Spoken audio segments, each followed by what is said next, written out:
Good afternoon, everyone. This is Roger Salam. Welcome to the Winner Circle Bank REO List webinar. Very, very excited to have all of you guys today.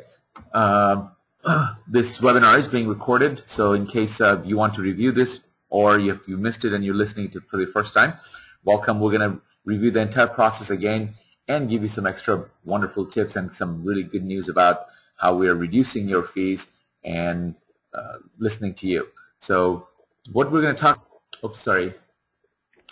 we're going to, I'll do some introduction and then how this list came about, why this list is unique and what this is not, and then we're going to talk about the bidding protocol, some winning strategies, and we're going to end today with the enhanced value-added list on the call.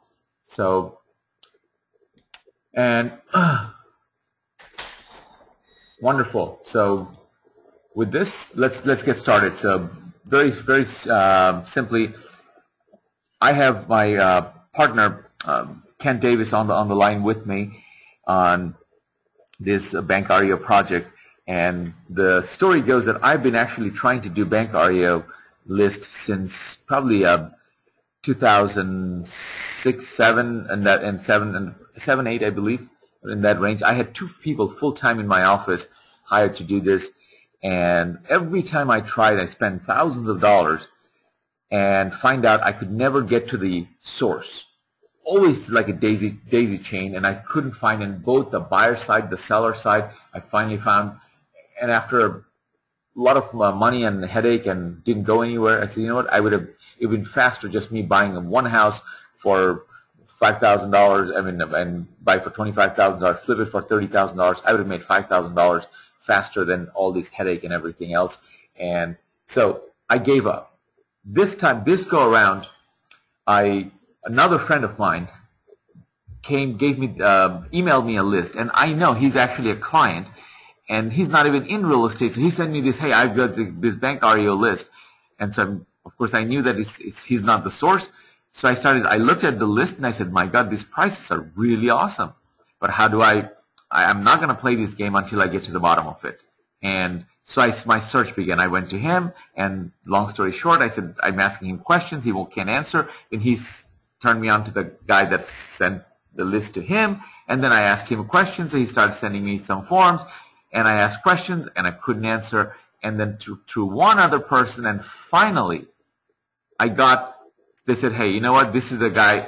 And as good fortune would have it, the final guy that I was given to, they happened to be right here in Tampa. I said, what? They're right here in Tampa? And I immediately picked up the phone and I called.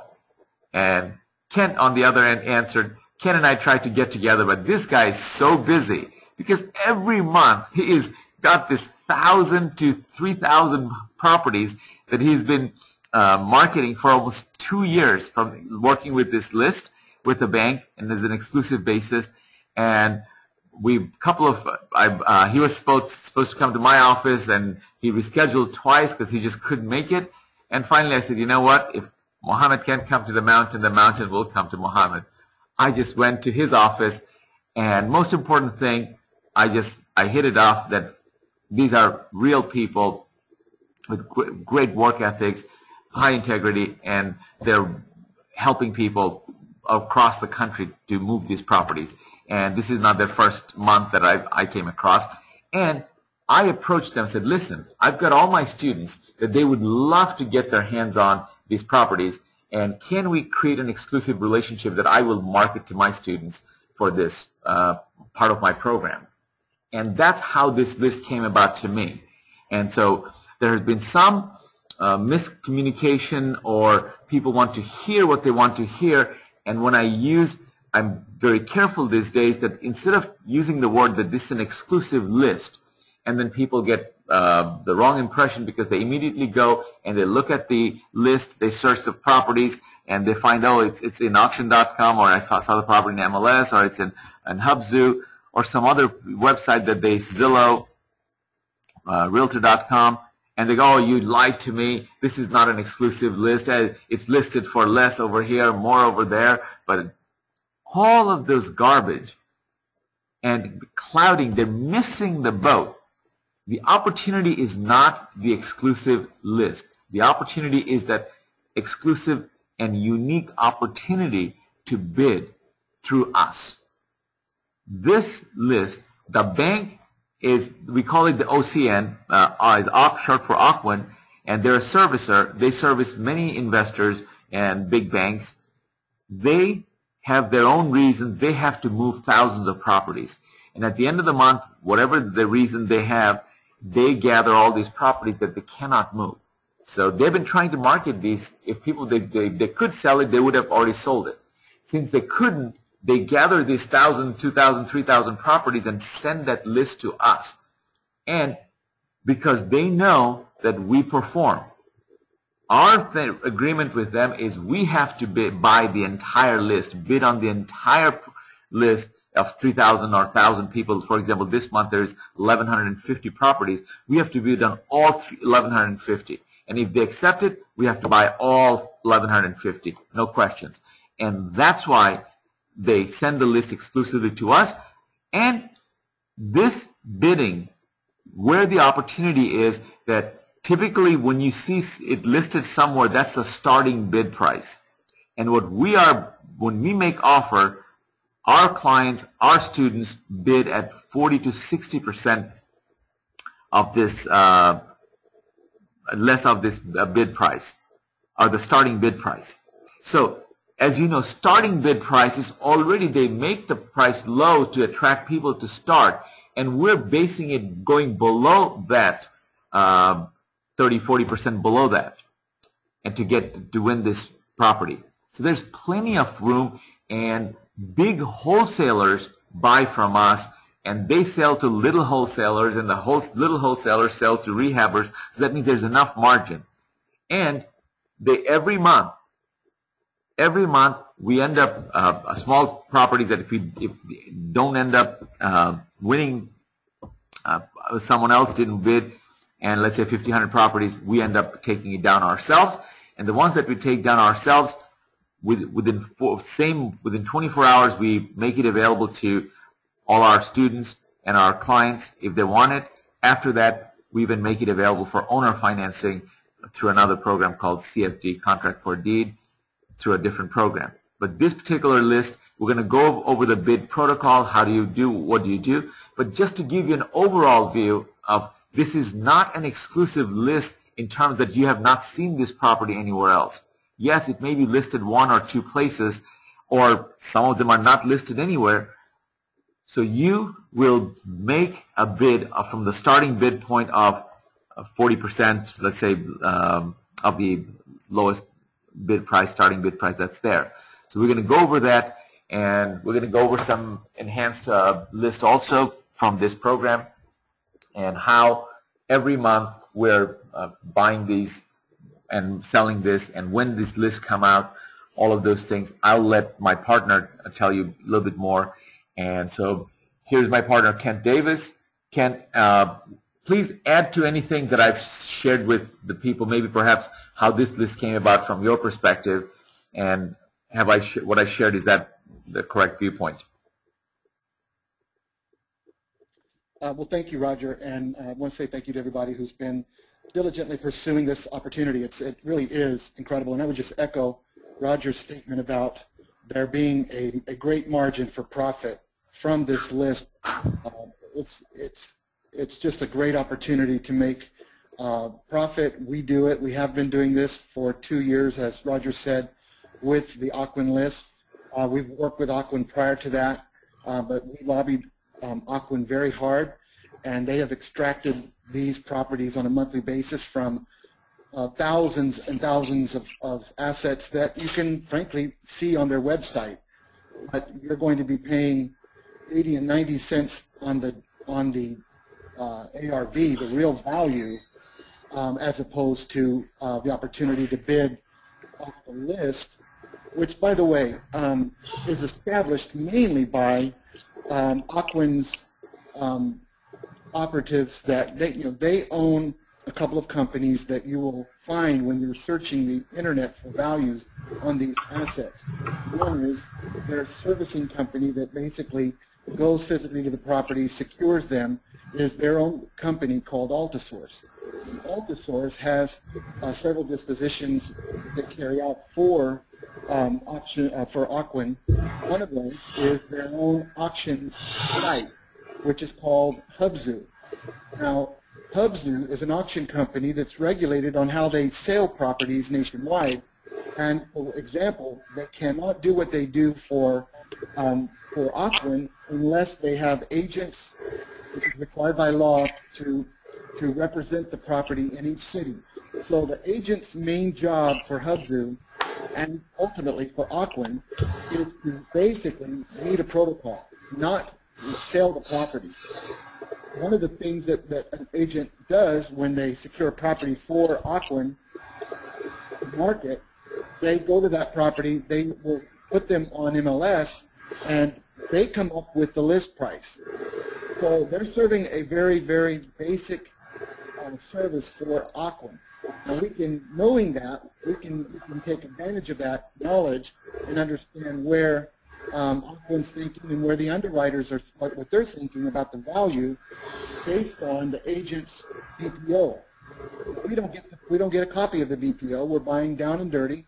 We're beating the bank up, and we're beating Ocwen up, so they're beating us up, and they're going to give us a quick claim as opposed to a warranty fee. So it's important to understand that list price needs to be scrutinized. It's based on an agent's evaluation that may be high or low. That said, if you were to go to Hubzu and bid on that property, you would start at that list price. To be able to buy that at a discount from that list price does make it exclusive in anybody's book. Because if you turn in a bid on Ocwen's Hubzu site, you're going to your starting bid will be that list price. So you're already starting at a great advantage. Another aspect of thought here, just quickly while I'm on this point, is if you did bid, and some of you are seeing that some of these properties are going under contract, because Hubzu has this opportunity there, and it's required by law, they're going to basically know when there's interest on a property because people are clicking on that site. And what that does is it brings attention to the Ocwen. This property may have more interest, and it may cause them pause to not accept your bid.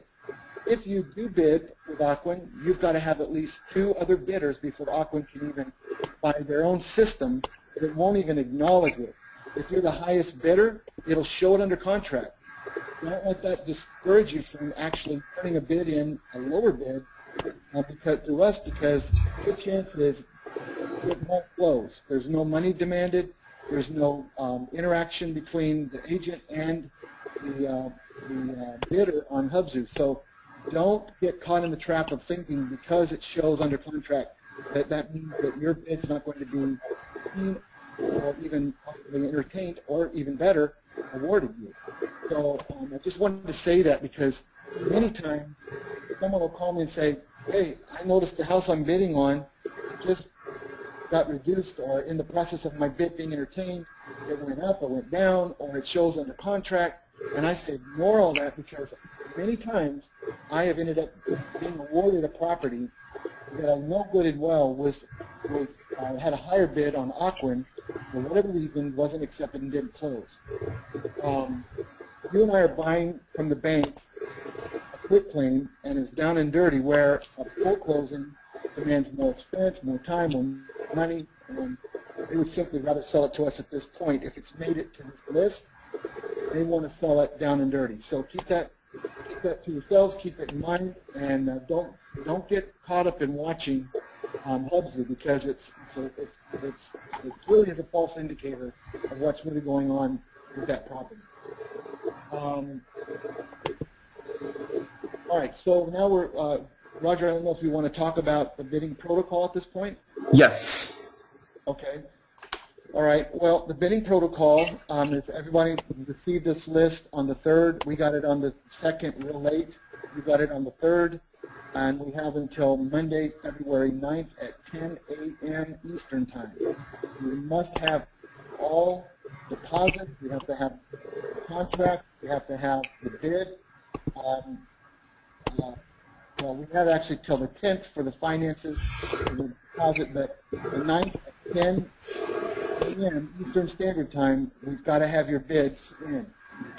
When you turn your bid in, make sure it's in the original format that you received it.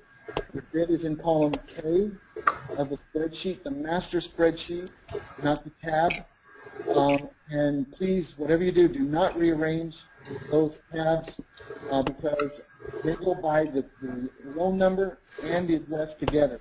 If you somehow get them mixed up, and you're bidding on a loan number and you think you're bidding on an address and it's all messed up, and you end up winning or losing a bid based on that. So please refrain from rearranging the spreadsheet, the master spreadsheet. Let's see here. That's basically this month.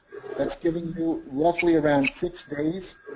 We've extended it to Monday, although it should have been Friday, but we're giving you that extra weekend to work. So last month we had 5 business days. You guys have actually 6 days. And so hopefully that will help somewhat. Unless otherwise agreed upon, whatever your bid amount is, we need a deposit equal to 50% of that bid for us to turn it in on your behalf. And there are a few exceptions made to that. One of the things that we're doing this month that's going to help you save money, a lot of you know that the escrow company, the title, their underwriters begin to tax us and fee us, and we've been real unhappy with that, and it really wasn't anything we could do about it. But this last month, just in the last couple of days, they increased the admin fee, and we told them we couldn't do that. So we're not going to use the escrow company. We're not going to use Elite Title this month. We didn't have time to search out and find a replacement, but we have been able to basically save you guys spending that $100 upfront and $200 fee in the event you want a property. We set up a designated funds account, the Kingdom First Holdings, and we're going to be able to receive your deposits directly into that account. We're going to ask for a $50 admin. That's going to cover all of the escrow. It's going to cover all of the wiring fees on our end. And if you want to, at the very least, we know we're going to have to refund. We know that that's at least one wire. If we win a bid, we know we have at least 2 wires, and in some cases 3 wires: one to the servicer, one to the lender, and one back, and then one obviously to the title company itself. So we're trying to keep it as reasonable as possible. If we can evaluate that this month and reduce that next month, we'll do so. We have no intention or desire to make money on that process. We just want to make sure that our costs are covered. So it'll be $50 for every bid, or for your bid, whether it's one property or 100 properties. So that hopefully will help everybody save some money. The side benefit to that is we can't control how quickly the escrow company will refund our clients. So by us being in direct control, we're able to refund everybody quickly within 24 hours, get those ordered, and we'll know when money's received and when it's going out because we'll have our hands on the dial. So it'll be under our control rather than an underwriter or an escrow company or the title company. So hopefully that'll help everybody, and we'll solve a lot of headaches for our staff as well as Roger's staff and you. It's caused a lot of grief to all of us. So the holidays made it a little more difficult than the rest of the time of the year, but this will make it real easy for us moving forward. All right, so winning bids are usually going to be announced around the 20th, in this case, the 21st. And we know what we've been notified within 1 business day of receiving our bid confirmations. We will notify you, and then the balance of whatever your awarded properties cost will be sent to us, and we won't charge you again for that wire. So that admin fee of $50 will cover everything. So when you go to wire the second portion, there won't be an additional um, money charged. So just know that that's all in inclusive. So your money would be sent in, and then within a couple of business days, you'll receive some notification that everything's been finalized, and then we wait for the conveyance of the deed. In most cases, it's going to come in the form of a quitclaim deed, but when it does, it's usually about 60 days out. Every once in a while, it's less, and it can be a few days more.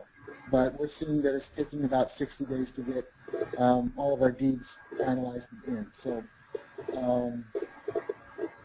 I believe that's it. One thing about the bid sale agreement, we prefer to send the bid sale agreement. When you send your deposit, or you make your bid, and we will create the bid sale agreement, we will send it to you via right signature.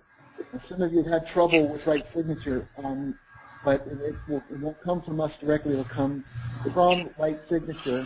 And all you have to do is follow the link, sign it, and fill out the information, the proper information, and how much your bid information will already be in there for you. So you'll know what the balance, what the deposit is, and what the balance will be in the event you're awarded that property. And it's as simple as a click of a button on the internet, and it's done. So no scanning, no loss of papers, no. It forces you to fill out every piece that you must fill out, so there's no breakdown on getting those contracts in a timely manner. So please use the right signature, be a right signature, and it'll make everybody's job a lot easier and a lot easier to track. And once you get that agreement back, it'll be in seconds. You'll have an acknowledgement with our signature, and then you can make your wire. Our wire information will be included on that document, and we'll acknowledge receipt immediately upon receiving it. It gives us, our bank basically has an automation. It tells us it's come, and it'll show up in your account. So if you follow that procedure, it'll make everybody's job a lot easier and smoother, and you will always be in the know, never in the dark, on what the process is, where you are in that process, and what to expect from that process. I think that's it, Roger. All right, wonderful. So just from my side, so that I understand, Ken, correct me if I'm wrong, I'm going to summarize this and about the protocol. Guys, that on the 1st, we get the list from the bank. If the 1st falls on a weekend, we typically get it the following Monday. For example, February 1st was a Sunday. We got the list on Monday. I sent the list to you on Tuesday, which was yesterday, and you have 6 days, and we have to get this entire list of properties, but you don't have to buy the entire list. You can buy one property, you can buy 10 property from that list as you please, and each property, we're basically buying it blind because we cannot go look at 1,150 properties, but you can go, each property will have the logbox code for the most part, so you can go kick the door, you do your own due diligence, you do your own title search, both encumbrances and the structure, and place your bid. And do not, now I'm going to give you a platform to make it easier to do that. However, we're suggesting that about 40 to 60% off the list price of the starting bid prices where the winning bids are coming these days from historical perspective, and market for certain markets are heating up and where people are bidding more. So you have to, just because you're bidding, it's not guaranteed that you're going to get it, but that exclusive bidding opportunity already, many students have gotten their bids accepted, and of course others, clients that are non-students, are getting their bids accepted as well. And good news is those who are getting their money back from me, every penny of it, so that the entire program, as I promised, buy your first property and I'll give you money back. And that's already happened and is happening and will happen all throughout 2015. And that offer is not just the first month. If you don't buy this month, you can buy next month. Your first property could be 6 months from now. So there is no urgency from my side. The sooner you do it, the sooner you get money back, hopefully. And my goal is to joint venture with you through this process. And on the 6th, you have to place your bid. And we're going to go through the Excel spreadsheet right now and how, on which column to place your bid. Once you turn in your bid, we're going to send you the bid sale agreement, and then you will sign the bid sale agreement, and on the bid sale agreement as an attachment also will be the wiring instructions, and you will send the money back with your 50% of your amount that you're bidding. If you're bidding, $25,000, $12,500 would be your initial 50% deposit. If you're bidding on 50 properties, and that's $250,000, or you have to just 50% of that will be wired when you're placing the bid. The bank will take about 10 days, and approximately around the 20th, the bank will let us know, and that's when we'll let you know whether you have won the bid or not. If you have won the bid, you will have 24 hours to come up with the balance of the other 50%. And no, please, when you place your bid, have 100% of your money ready. Otherwise, my recommendation would be do not bid, because you risk that 50%. If you don't come up within 24 hours, the second 50%, and you won the bid, you lost your 50% deposit. So you'll have 24 hours to come up with the balance of it, and then the bank will, like Ken was saying, the 30 to 60 days, they're sending us to a quitclaim deed, and the way we get it is the way we send you our list as well, and meaning that we deliver it via quitclaim deed to you as well. However, the moment you win the bid, the bank encourages, unlike other closing, that you can go take possession of the property. And a couple of things here that the last last month and the month before, the title company that we were using, imposing a fee of $100 each time, was $200 for wiring fee, which I found personally was also not acceptable. So Kent and I were talking and debating how we're going to get around it. So we found a way that we're going to take the responsibility for that and reduce it to $50 instead of $200, and that includes, that wiring fee is $25. So we have to, when you wire, we have to wire it once, and then if you don't win within 24 to 48 hours, we will wire the money back to you. So that's another wire cost for us. So there is really no markup in those $25 and $25 fees in there. And you also benefit to you is that in the past, Kent mentioned that we didn't have any control. The title company was kind of lethargic about it. They've taken as much as a week to tie up your money, and we have no desire to tie up your money or play with your money. Money comes in, the 10 days it's tied up. After that, if it's not, going right back to you. And we're going to go, and the winning strategy, as Kent mentioned, is that market is heating up. Don't be greedy. This is not a back and forth. You only get one chance. So give us your best shot. If you know that you have a buyer and you know how much money you can make, then bid to win. And typically, if you go 60% of the list price is a good indication that very good chance of you're going to win. So somewhere between 40 and 60%, depending on the property. If it's a 3-bedroom, 2-bath, 2-car garage, those properties are not going to go for the 40% off the 60% off of the list.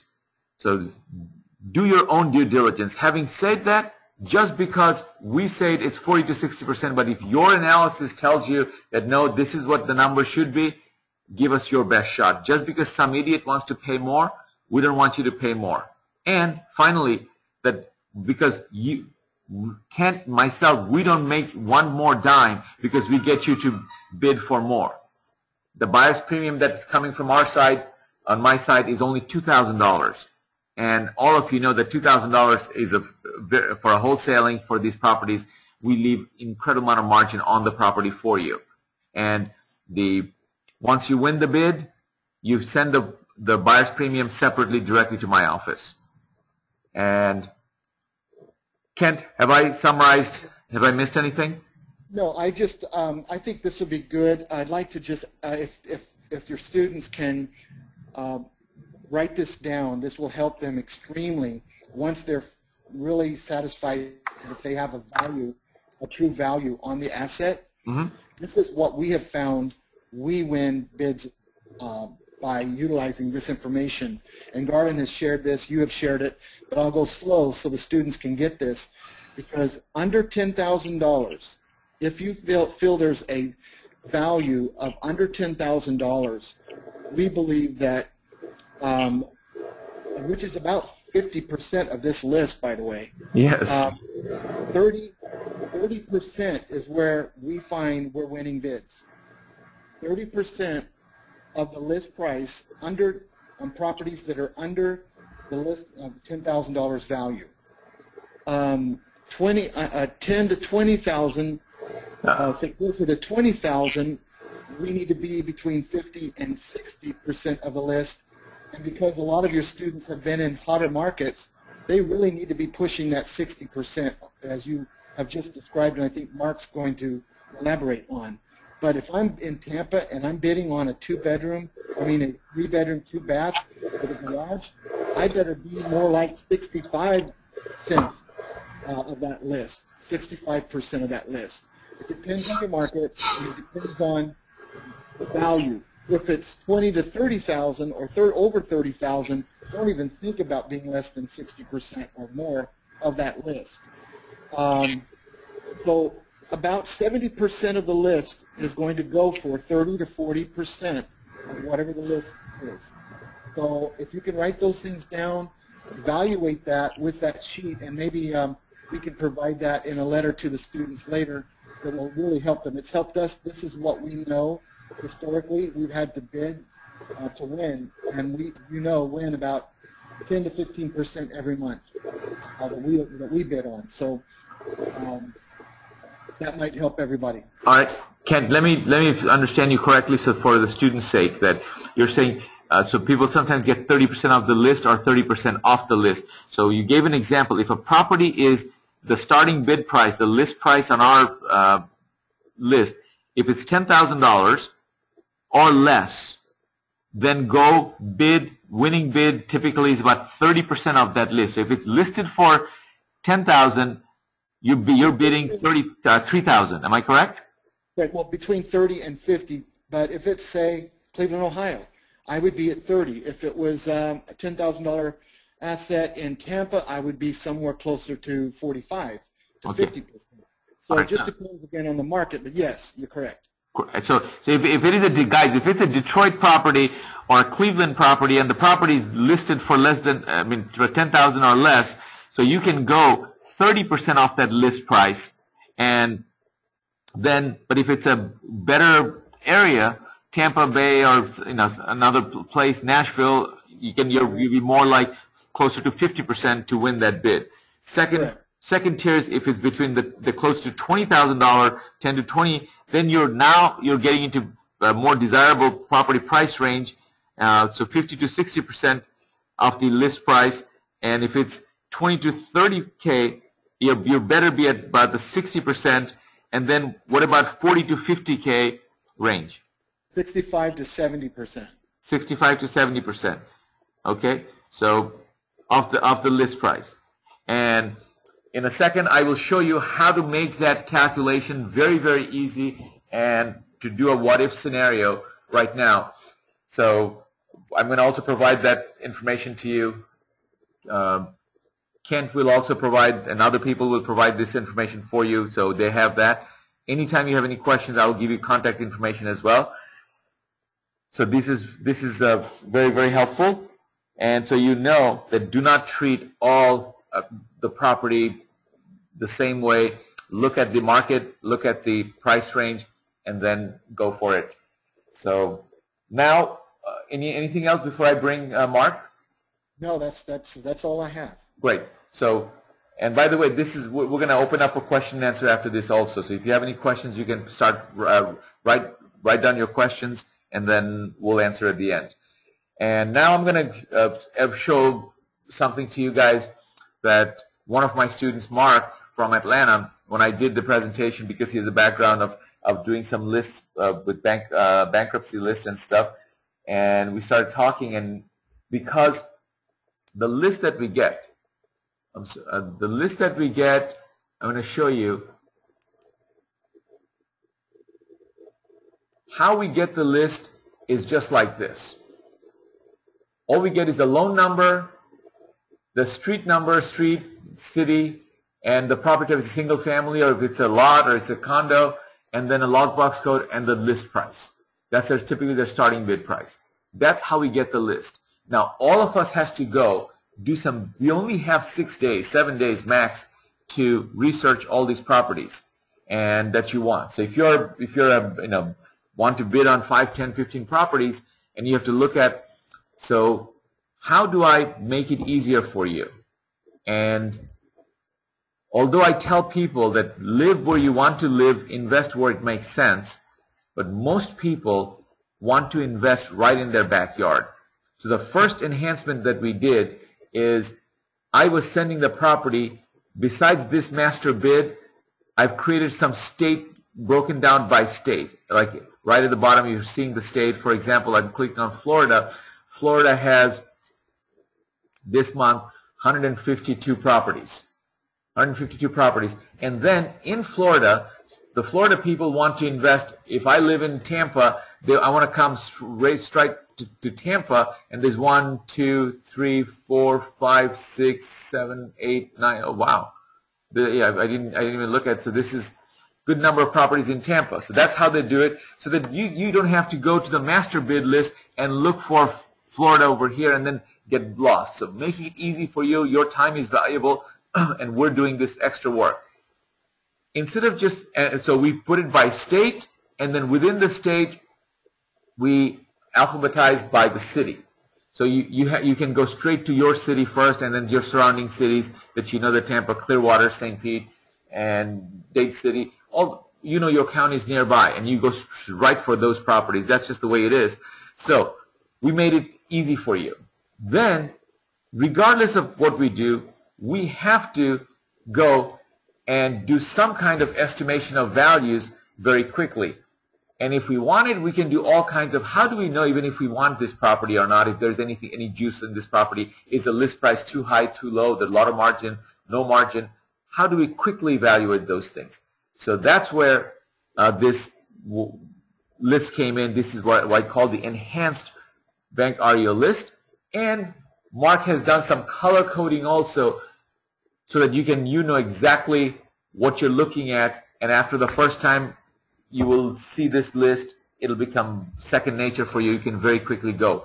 So what I'm going to do is I'm going to bring Mark to walk us through this column by column, so you know how to use the list. And to me it's very self-explanatory, but we want to walk you through this list right now. So Mark, are you on?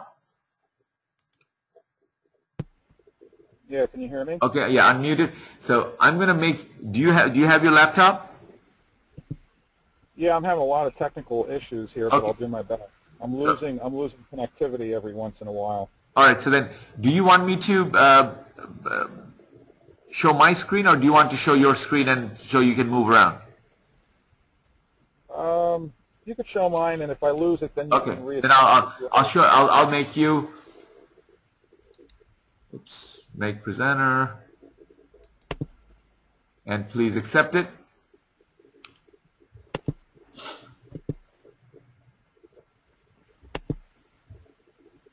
All right, can you see me? Yeah, just accept my invitation. There you go. So now open the list, and we can see your screen now.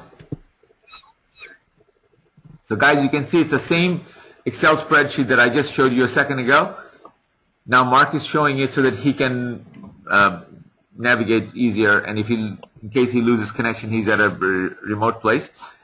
But thank you, Mark, for coming on, even being on a remote place. He's being a real estate investor. He's looking at houses and stuff, and he stopped just to show us what he has done. So, and by the way, can you go to the master bid tab first, please? And guys, when Kent mentioned in the beginning that please do not change anything, that's why we call it the master bid. On column K, this is where you're going to place your bid. For example, let's say that if you want to that row 7, if you're going to place the bid on that Birmingham, Alabama property that it's listed for 42.4, on the column right next to it, whatever the percentage is off that you want, this is where you put, And what I recommend is then highlight that row. So it's easy for me to find that you've done this. And I can find it also, but if you want to highlight that row, I know that very quickly I can go scroll down and find which one. Do not change anything else. So you can play around with all the other tabs, but leave this master tab, and this is where you place your bid. So this is the basic list that Mark took, and he made it enhanced with estimated values and how to come up with your offers, how to play what as if, all those percentages. So now, Mark, go to your next one and just walk us through it. Okay, thanks, Roger. And as Roger said, that's exactly what I did. I was working on a project, and I saw that we didn't have the extra information, and I was constantly having to do the lookup. So I said, why not build this worksheet and add the columns that provide the bedrooms, bath, the estimated values to give me a starting point. And that's all it is just a starting point to give us a gauge. You know, is this something that we need to look at further? And then I decided to put these extra columns in, which are formulas to do the what ifs, or to kind of cherry pick off of where do I see the bigger profit at, and sort on that column, and then start from that going down, and then maybe even filter it down to what state, what city, and work from there. So as we're looking at this, a lot of colors are on the screen. I purposely did that to highlight certain columns to give you more of an eye visual contact. Where the fees are, they're in red columns. The black column that I'm on right now, which is your potential bid amount, that's driven by this column right here, where you see the 40% column. That's the amount that you're going to take off, how much percentage off the actual bank list price. So it's going to calculate the percentage off that and give you the value in column M. And then it's going to tell you basically what your potential bid might look like. The balance that you are tasked with is basically to go out and do your due diligence and see if there's repairs, if there's any other liens, and so on, to build those numbers into the equation too. And if there are some other numbers that impact your decision process for placing this bid, you're going to change that percentage number, or just take the number and subtract out your repairs and liens and come up with your maximum bid amount to place on the master bid sheet. So what I'm going to do here is just go through the columns so that you can see.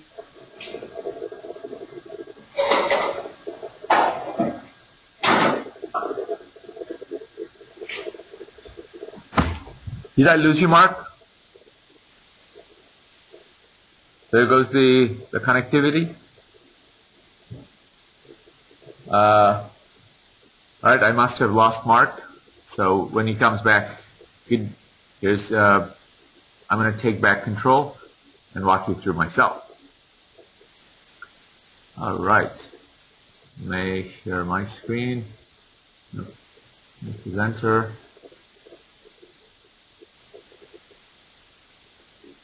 All right, guys. Now you're looking at my screen. So we lost Mark a little bit. So basically, you can see the lists are going like this: logbox code, the bank, this yellow, the bank's list price. It's 44.9. So let's look at the master bid. We start over here. Look at the very over here estimated values. Oh, sorry, you scroll down. I was scrolling down. So I'm going to go all the way up. All right, so take mine.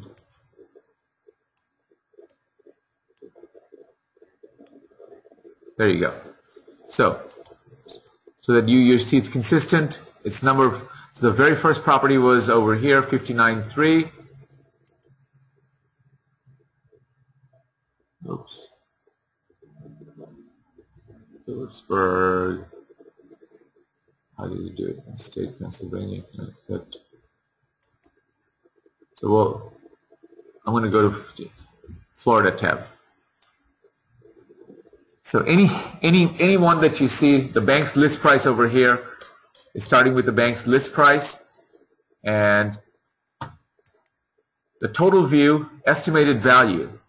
If you see it blank, that means the website did not have a value, and it never pulled in. So you'd have to, for those, you have to go to Zillow or some other places that you can find the value for. So once that you have the value, the bank's list price is $7,000 for this property, and so enter value over here. So 30% off the bank's list price. So if you want, it's 21. The amount off. How much are you off? So it's 2,100 is a 30%. So your potential bid amount is 4,900 instead of 7,000. It's 4,900. And what he has done is so that you never forget. I don't want you to forget sometimes when on a bidding situation they forget the buyer's premium.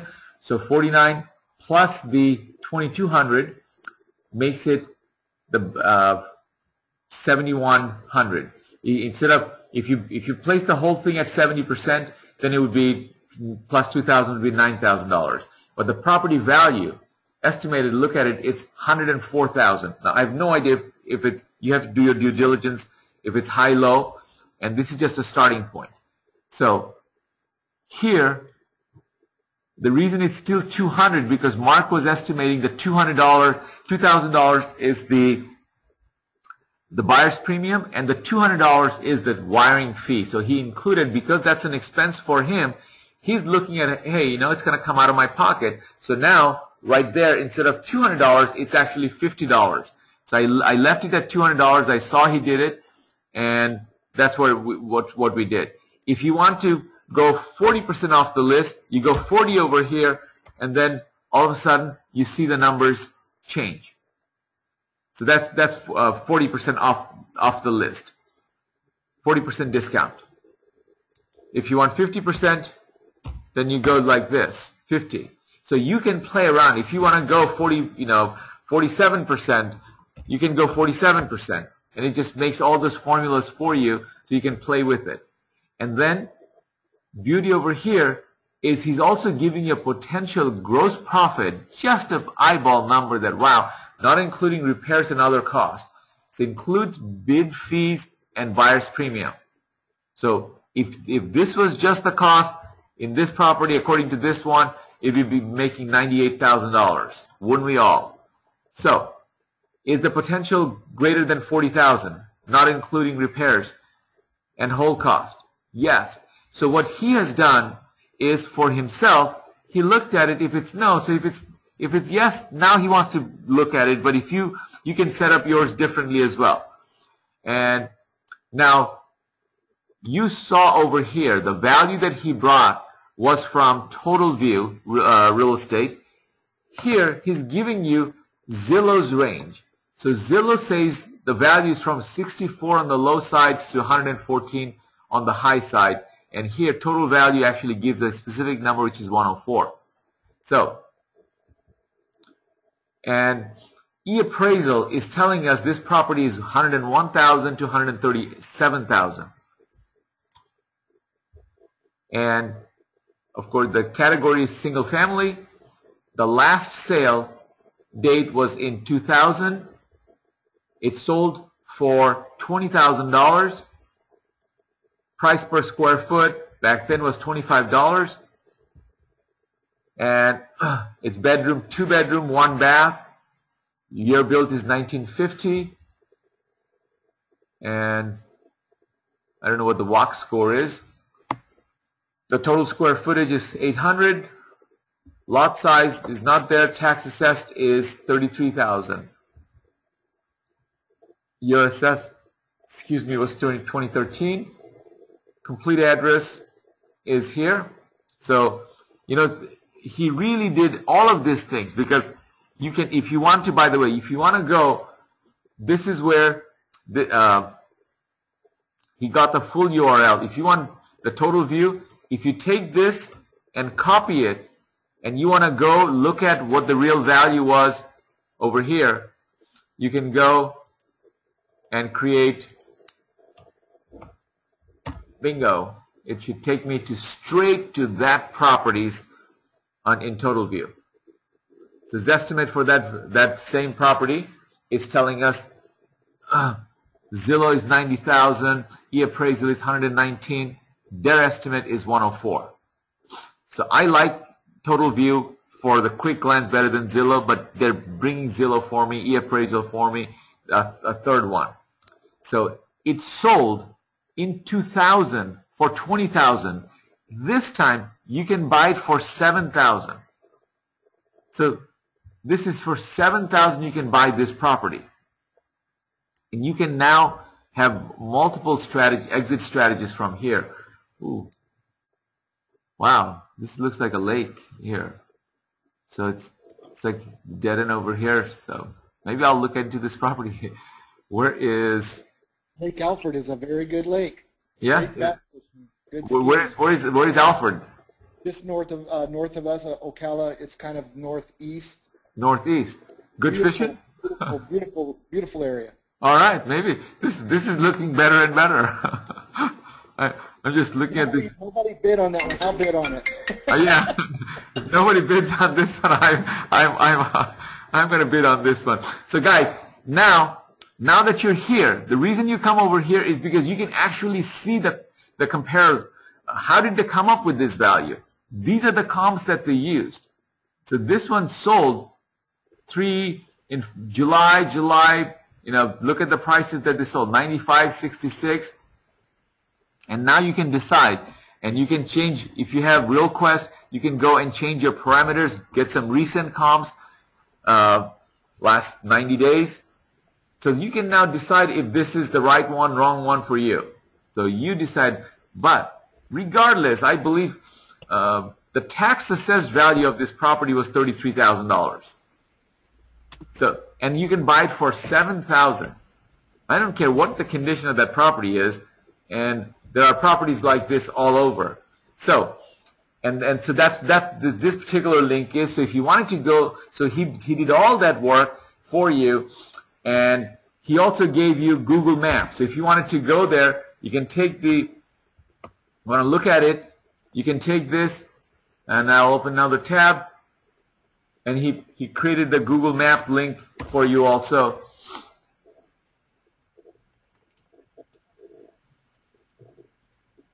See, it's coming up. Great. So now you can see, do the whole. Now that's a pretty big lake, Ken. It's a quite a good size. So just literally, this is the house and this is the lake. Yeah, there's all kinds of resorts and. Oh yeah, looks like it's a great. Is that an island? Oh, right over here. They do have a couple islands on that lake. Okay. Oh no, there's actually a peninsula just out over here. So wow. Okay, so that's a lake. Okay, now I'm getting a better idea. But the lake, Compass Lake, and then this is the Alfred over here. So guys, now if you want to go look at it, then this is over here. This one's, look at it, it's right over there. All the freeways they're talking about, street view. So from here, how awesome is that? So then let's go back. So that was the Google map. And then also Trulia, the heat map. That's another really good one. So the heat map will save.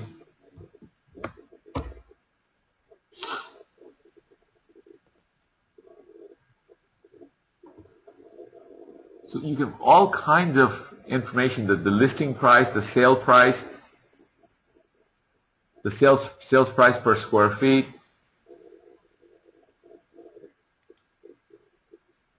They also have the rental. And so by the way, the figures are coming from those changes that are happening, figures are coming from down below over here, average listing price. So you have a lot of these information right at your fingertip, and you can decide which property, Trulia all listings, Trulia median price, and Average list price. Wow, $181,000 is the average list price for that area. So I just walked you through a property over there. So where you want to go? We want to go to Indiana. We want to go to, let's see. Oh, here. So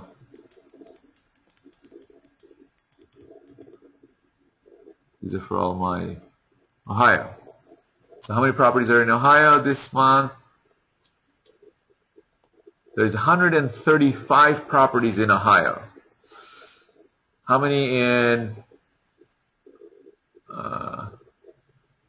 there's none in Illinois this month. Iowa, am I correct? Iowa, ID is Idaho, right, Kent? ID is Idaho? Indiana? Yes. Yes, that's Idaho. And IN is Iowa. and Indiana, right? This is Anderson, Bedford. Yeah, Indianapolis, yes, Indiana.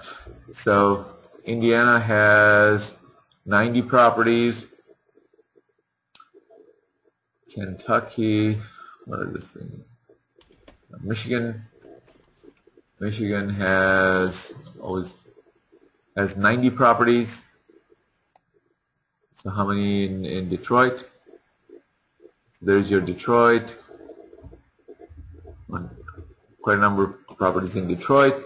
And I saw a property listed for literally $640. If I'm not mistaken, I want to go see that property. See what's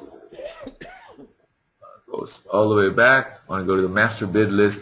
Right here I saw 600, right there, 640. This is in Alabama, Tuskegee, Alabama. Okay, there is your Tuskegee, Alabama for $640. I have to see what it is. Total value didn't have anything. Amount off, so your potential bid amount is $448 if you go 30% off. So basically with everything else, it's $2,648. Let's look at Zillow range.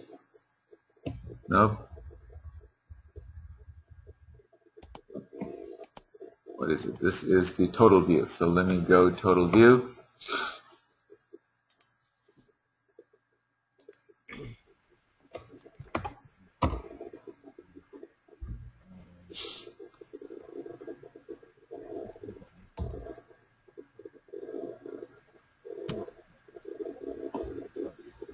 Okay, we encountered an error pulling the data for the property you entered. Okay, so guys, no wonder, because that's why there's a reason why he didn't get, there is no value here. Total view, the value is blank.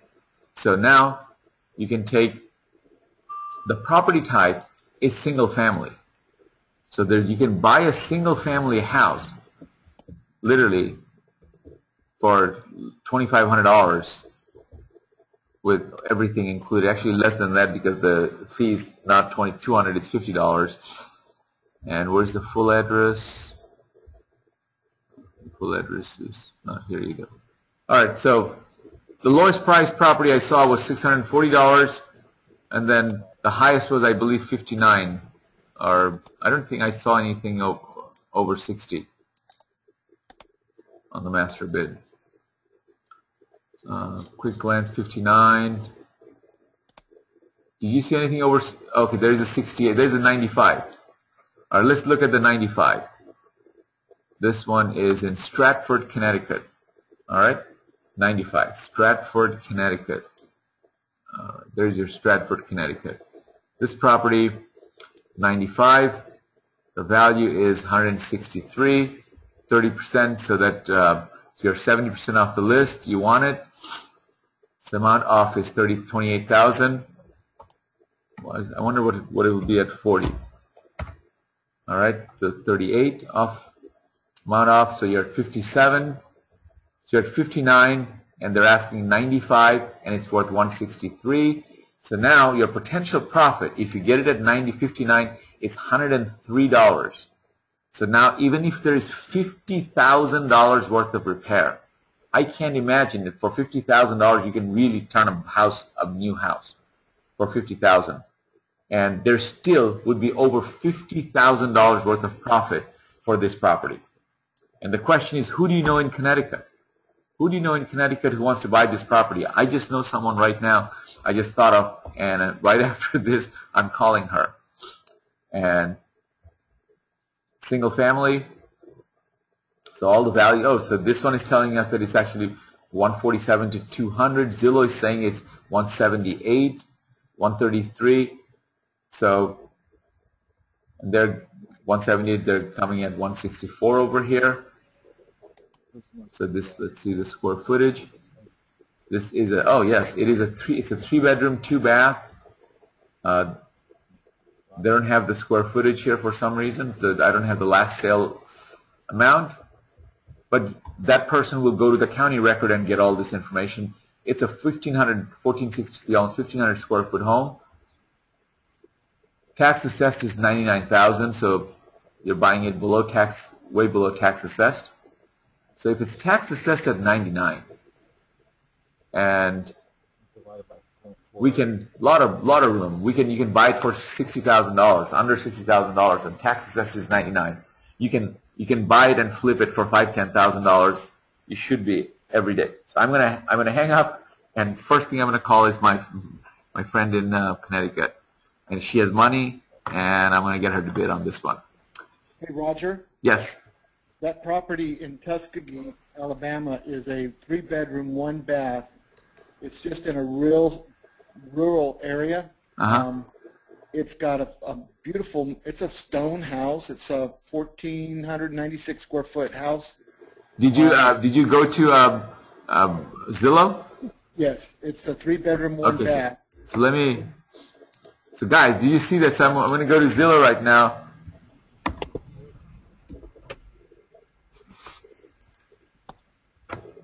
All right, let's see.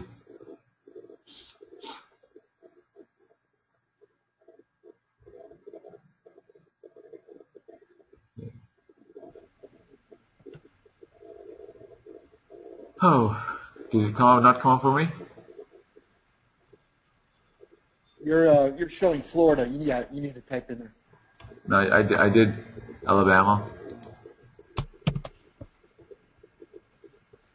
No match homes found. Go to Google. Oh, Google, okay. And then type in the address in Google. Okay.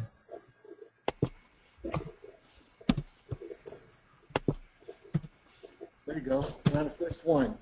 Huh? Oh, going down. 1256 County Road. This one? Yep. Oh, wow. It's a beautiful home, man. I think the stones alone will be more than $600, Kent. Oh, I know. Look at that roof. Look at that roof. It's a metal roof. You know, this probably has an easement issue that has to be resolved. Okay.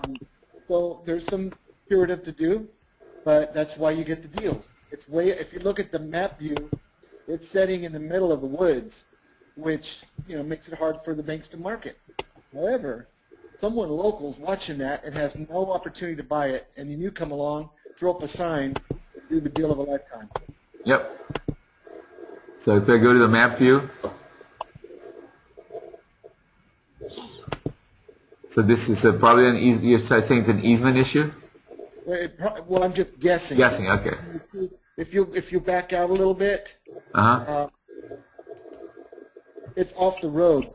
Back out on your, go on negative on your screen.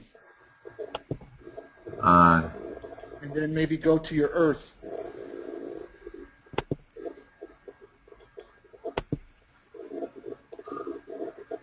Now click on earth and yeah, maybe go into back where it was. Go back up.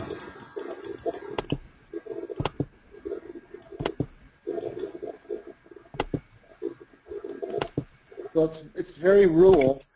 Yeah. It's in the middle of, it was off of the picture I saw shows it in back in the woods off the road. So Is it this one? Which one is no, it? it's got a blue roof.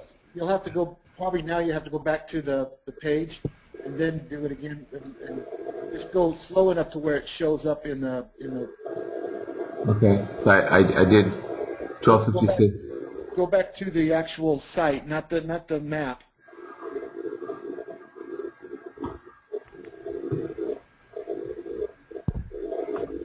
No, that's it. Oh, yeah.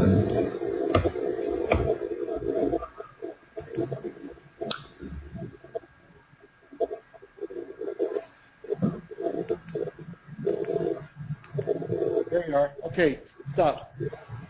Now go out real slow. Go out real slow.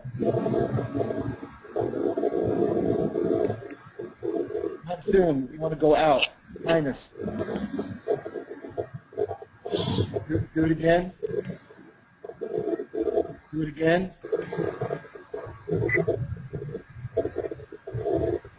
So it's back. Do it again.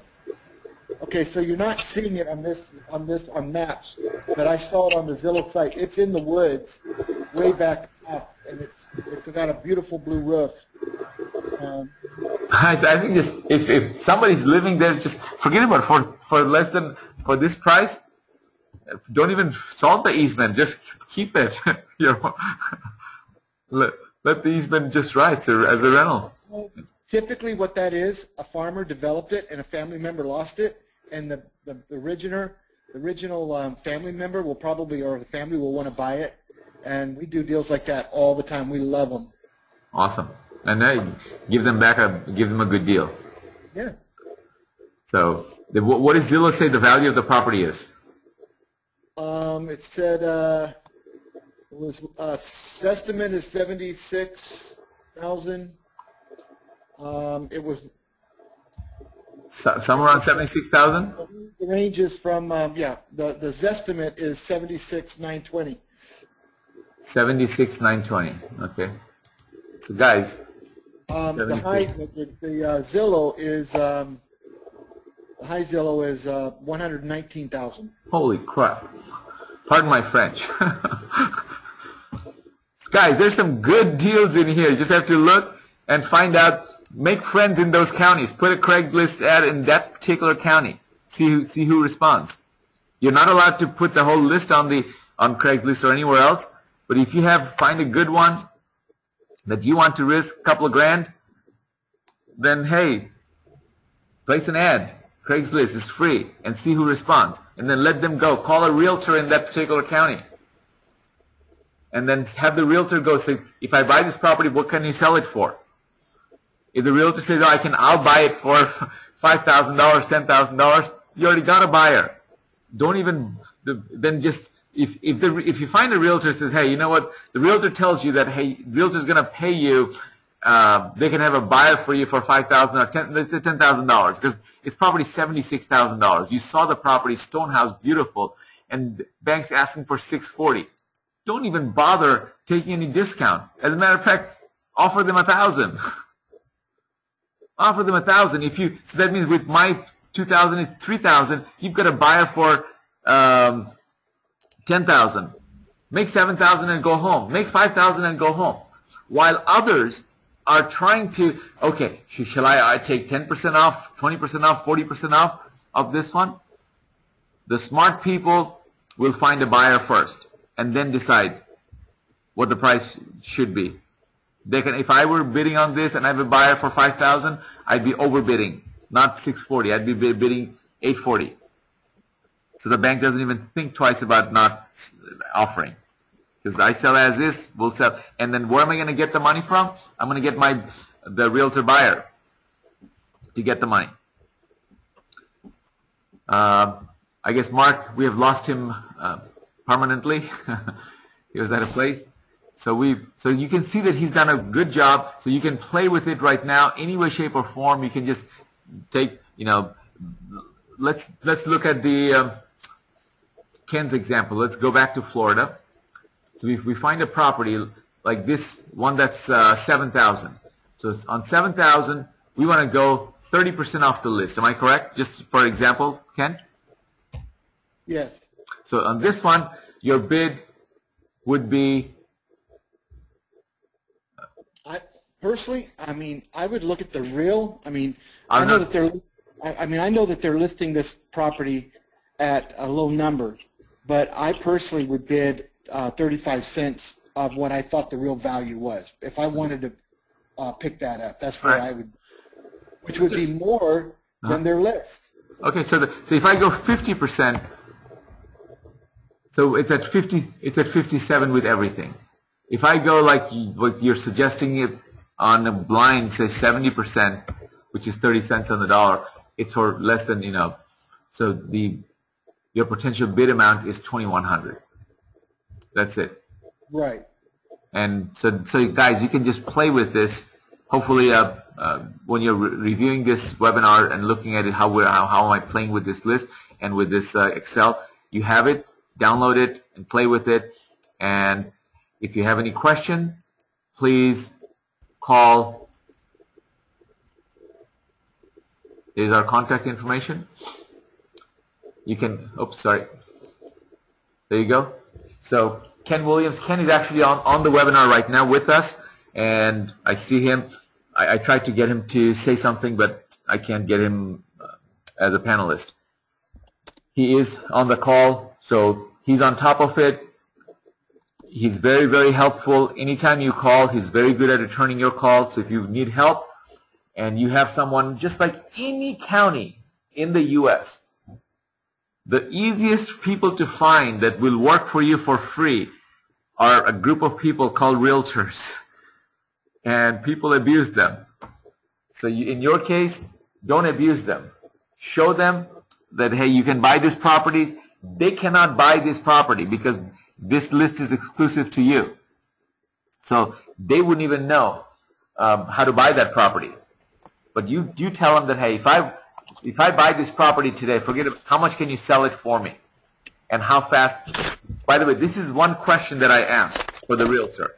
And because at what they said, hey, let's talk about that property. It's listed for $7,000 on the lake in Alfred. So I'll call Lake Alfred realtor and said, hey, how much do you think this property is worth? Can you go look at it and give me a BPO? So they'll go look at it with the logbox and tell me that this is worth X. Let's say he says, oh, I can sell it for $30,000. How long will it take you to sell it for $30,000? No more than 3 months. Well, how long will the price needs to be if I want to sell it in 30 days? They go, no, it's 30, probably, 20,000. I said, at what price will it fly off the, street right now? There is a price. He will go, okay, 10,000. All right? If he says 10,000, that at 10,000 you can find a buyer right now, then guess what? What I'm going to do is 7,000, so I can make an offer for 43. So I'll make it $5,000.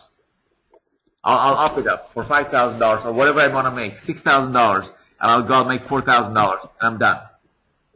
I said, Ken, bring me that buyer for $10,000. Are you that buyer? If it says yes, all right, so it's yours. Give me 10. Done. So, and how long did it take me? One phone call. That's what I'm talking, guys. So let me go. If you have any questions, please for me go to the chat box and type in your questions, please. If you have any questions, type in. Otherwise, it's going to be going once, going twice, and gone. And by the way, you can ask questions anytime. You saw the email, and your first person to contact is Ken to help you with the bid. But if you have any technical questions about the bid protocol and the money and stuff, you can call Kent. And so Ken and Kent. So we got two, one with a T and one without a T. So it's and Kent's a good-looking one, with the white hair and the long beard. So wonderful. I guess no questions for today. Please go get your bid. This month, let's crank it up. This is 2014. We went through this list. There's money to be made here. There's money to be made here. So let's go, guys. Until next month, I shall say goodbye for now. Kent, thank you very much for your time. Mark, Thank you.